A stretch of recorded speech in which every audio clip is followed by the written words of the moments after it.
O presidente da Deputación, José Tomé, presidiu un ano máis a celebración do Día de Santa Rita, patroa do funcionariado local, no Salón de Actos do Pazo de San Marcos. Alí estivo acompañado de deputados provinciais e de representantes da Xunta de Persoal e do Comité de Empresa.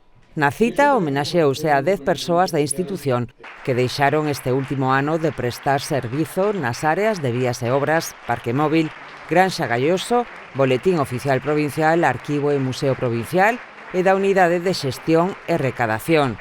Segundo afirmou Tomé, a festividade de Santa Rita é un día para recoñecer o traballo ben feito e agradecer o servizo de todas aquelas persoas que desenvolveron a súa carreira profesional de servizo público na Deputación de Lugo. No encontro, o presidente entregou un agasallo ás persoas que deixaron de prestar servizo na institución e tamén os familiares dos traballadores finados no pasado ano.